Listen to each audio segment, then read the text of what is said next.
explained to me. She said, well, what you want to do is you want to take your chicken that is thawed out and put it in a big Ziploc bag with just mustard. Yellow mustard. Yellow mustard. French's yellow mustard. French's yellow mustard. Okay? Rub it in like you're like you're doing a marinating a steak or whatever. Right. Sit it in the fridge overnight. Yep, let it marinate. The next day you pull out, do one of your jobs, a cast iron skillet. Yep. On the range, on the stovetop, right, with you're frying it in vegetable oil. Okay. Okay, so, just like you're doing fried chicken. Yep. What I do is I season my flour first with salt and pepper, garlic salt, whatever you want, okay? Some Lowry seasoned salt? Yeah, whatever you want to season your chicken with, yep, right? Put that in the flour, and I use a little bit of that Moss's seafood breader. Just a little bit, okay? Just a little bit. So mix the flour and the Moss's seafood breader. Yep. Then all you do is you take it, the mustard chicken, you're gonna get dirty. Yep. You're gonna get mustard all over yourself because it's a big bag. Yep. You take the chicken out, you dip it in the flour, cover it all the way around like you're doing an oyster, like you're frying an oyster. And you drop, and it's got to be hot oil when you drop it, just like anytime you fry anything. Yep. Drop it in there, wait till it browns, flip it over. It's the crispiest chicken, best tasting chicken you ever had, if you like mustard. I like mustard. But that mustard being on there makes it so crispy. And I haven't had chicken. The mustard makes, yes. Really? Yes, sir. Huh. Yes, sir. How about that? You need to try it out. Check my video out, and then you can try it. I'm gonna check it out. How about that? I'm gonna check it out. Okie dokie. That's pretty interesting. Yes, sir. The mustard. I never knew nothing about it until she told me that at work. Right. And it's the mustard that makes it crispy. Yes, sir. But the oil has got to be hot when you drop them in, just like any time you fry chicken. Yeah. It can't be cold, you know. Now you talk about flour and a breader. When we, 2011, 12, and 13, at our general store, we did a breakfast, lunch, dinner deli. I'm a pretty good cook, so forever have always taken, like to make a fish breader, flour, some seasoning, salt, pepper. What do we do? I made a seasoning that we used on everything. Garlic, oregano, thyme. Okay, homemade seasoning. Garlic, oregano, thyme, 3 or 4 or 5 different spices. Right.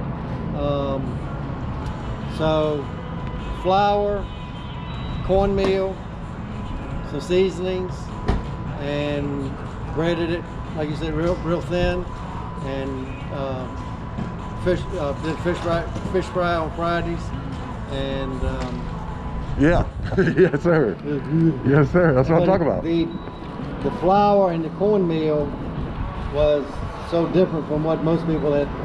They usually had it coated with flour or cornmeal. Right. But yeah. Rarely the two together. Well, and especially in Brunswick stew, since we're on the subject, every Brunswick stew you taste tastes different. Yep. You understand what I'm saying? Yep, they do. See, our big thing is the first day of dove season. I usually hunt in Emporia. You know where Emporia is? Yep.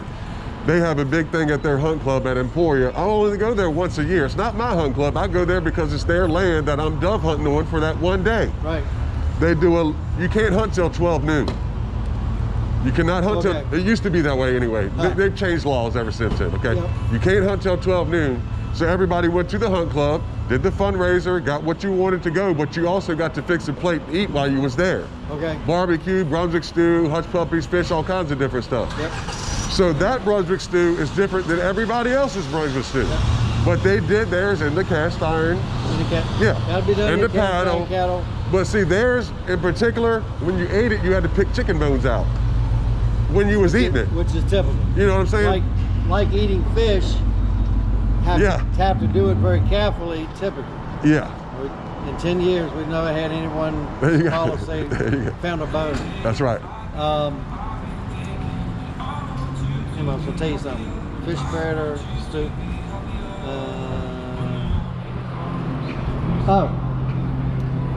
Since this is so clean, I have a fair number of customers that will doctor it. Some of them will make it what I call dirty.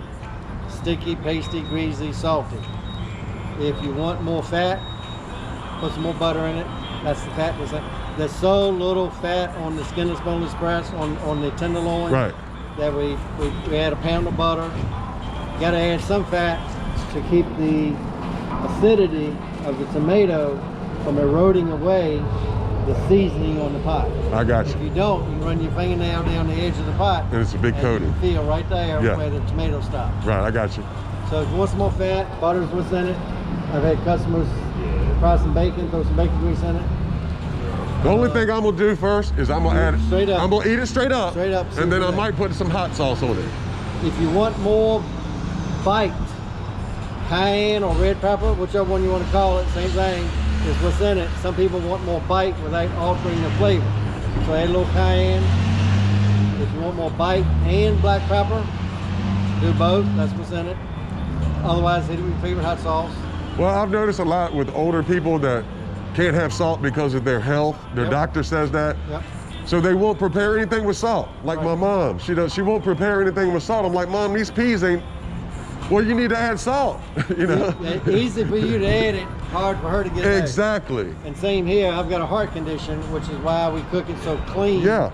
And we don't add any salt. So if you think you need salt, Add salt. That's easy. Anybody Easy- can do that. Easy to do. Yeah. You adding salt or me adding it during the 12-hour cooking process, Well, doesn't it's matter. good that you're looking out for your customers. Yep. You know what I'm saying? Because some people have conditions and can't have that. Yep. You know what I'm saying? So that's awesome. And doing it for a living, we've got to appeal spice-wise. We've got to appeal to the 9-month-old toddler. Right. If you go on our website, Facebook page, I have. timeline photos. I have. Upwards of 100 kids on there. If you look carefully, there are two or three day one on solid food. One was coincidental. A year later, the mother brought the second on Yeah. purpose. Okay.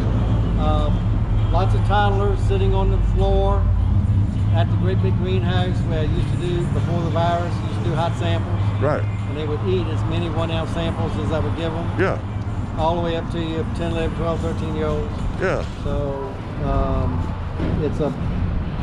so you got to appeal to the toddler and grandma. As we grow older, our desire for spicy food tends to lessen. Now, you did say you had a wife. Yep. Now, does she help you prepare all this stuff? Does she go get the ingredients, or how does that work out? She and 2 employees cook the majority of the stew. Okay. This came out of the pot. So all of these were full this morning. All of them are empty except a few over in that one. That tells me that some people like your Brunswick stew. And that's the 5th time this week. Yeah, there you go. See. So I've been up at the great big greenhouse all day. Okay. No farmer's market, no special event, but about 80%, 3, 6, 9, 10, 12, 13, 14, 15, 16, 17, 18, 19, 21, 210 on the trailer, 80% already spoken for reservations over the last few days when I rolled in there. Yeah. That speaks a lot that you know what you're doing. And that happens. We are blessed and honored that happens several times a week. Yeah. So add some hot sauce, add some salt, add some cayenne, add some black pepper. We're gonna try it off the giddy, right off the way it comes, and then we'll go from there. If you want it thicker, add some crackers. I'm not gonna do that. If you